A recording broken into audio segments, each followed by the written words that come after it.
everyone, welcome back to my channel. In this video I am going to discuss about VI characteristics of PN junction diode, means voltage and current characteristics of PN junction diode. Before going to VI characteristics, we need to know some basics like what is forward bias and what is reverse bias.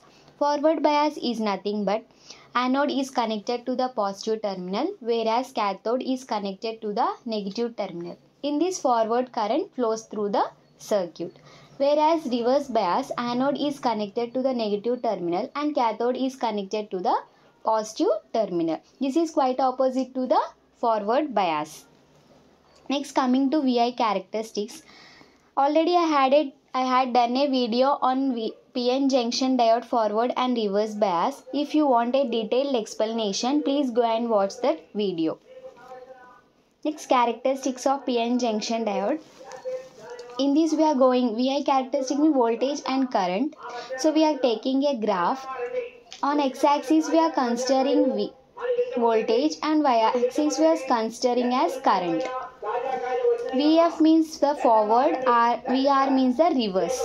So forward bias, this is the reverse voltage, this is the forward current and this is the reverse current. Next, in forward bias, coming to the forward bias, when we are increasing voltage అనేది ఎప్పుడైతే మనం increase చేస్తామో అప్పుడు current అనేది decrease అవుతుంది. ఇప్పుడు మనం voltages ఇలా ఇంక్రీజ్ చేసుకున్నాము. ఫస్ట్ 0 ఇచ్చినప్పుడు 0 ఉంది, 1 ఇచ్చినప్పుడు 1 0, 2 ఇచ్చినప్పుడు 0 అనేది డిక్రీజ్, అంటే సేమ్ గుండి డిక్రీజ్ అవుతుంది కదా. 3 ఉన్నప్పుడు 0, సో అది కాన్స్టాంట్గా వస్తుంది. ఆ వాల్యూ అనేది 0కి కాన్స్టాంట్గా వస్తుంది. అండ్ 4 ఇచ్చినప్పుడు ఇంక్రీజ్ అవుతుంది లైట్గా, సో 1కి ఇంక్రీజ్ అయ్యింది. 5 ఇచ్చినప్పుడు 2కి ఇంక్రీజ్ అయింది. ఈ ఇంక్రీజ్ అయ్యే వోల్టేజ్ని మనం నీ వోల్టేజ్ అంటారు. This voltage is known as the knee voltage. ఎలా ఇంక్రీజ్, సో ఇక్కడ చూడండి, వోల్టేజ్ ఇంక్రీజ్ చేస్తున్నప్పుడు ఐ అనేది డిక్రీజ్ అవుతుంది. ఎప్పటి వరకు డిక్రీజ్ అవుతుంది? Until voltage reaches the knee voltage. నీ వోల్టేజ్ వరకు అది ఇంక్రీజ్ అవుతుంది. నీ వోల్టేజ్ అంటే ఇప్పుడు మనం సిలికాన్ కన్సిడర్ చేసుకుంటే దానిలో 0.7 volts వరకు మనకి ఉంటుంది. After reaching that value the current gradually increases. అలానే జర్మేనియంలో ఏంటి 0.3 volts వరకు slow down. After reaching that 0.3 volts value the current will be increases. So ఈ వాల్యూస్ని ఏమంటారంటే మనం నీ వోల్టేజ్ అంటాము. So once VF means voltage in forward bias increases, the current increases rapidly. ఎప్పుడైతే రీచ్ అవుతుందో కరెంట్ అనేది వెళ్ళిపోతుంది దూసుకుంటా. Next, coming to forward bias. Forward బయాస్లో ఏంటి? దీనిలో ఫార్వర్డ్ కరెంట్ ఫ్లో అవుతుంది, దీనిలో రివర్స్ కరెంట్ అనేది ఫ్లో అవుతుంది. Reverse current flowing if VR means voltage in reverse bias varies, the IR means current in the reverse bias will not varies. ఇప్పుడు మనం ఇక్కడ డిఫరెంట్ వాల్యూస్ ఇచ్చుకున్నాము వోల్టేజెస్లో, అలానే కరెంట్ అనేది 0 constant vary అవ్వట్లేదు. ఎప్పుడైతే ఒక మ్యాక్సిమం వాల్యూ రీచ్ అవుతుందో అక్కడ మనకి ఏం ఫామ్ అవుతుందంటే reverse break down voltage form అవుతుంది. After reaching that reverse break down voltage మనకేంటి? కరెంట్ అనేది ఇంక్రీజ్ అవుతుంది. ఎలా ఇంక్రీజ్ అవుతుంది? ఇన్ రివర్స్ డైరెక్షన్ కాబట్టి డౌన్వర్డ్స్ ఫస్ట్ కాన్స్టెంట్గా ఉంటుంది, అంటే వేరీ అవ్వదు. నెక్స్ట్ గ్రాడ్యువల్లీ ఇంక్రీజ్ అవుతుంది. Because in we are going to represent the reverse కరెంటే కదా మనకి వస్తుంది, సో కిందకి ఫ్లో అయిపోతుంది. అదే ఇన్ ఫార్వర్డ్ బయాస్ ఏంటి? Once when we reaches the knee voltage the current increases gradually. అలానే ఇన్ రివర్స్ బయాస్ ఏంటి?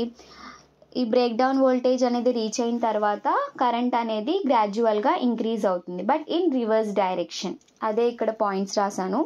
If VR means voltage in reverse bias varies, the current in the reverse bias will not varies.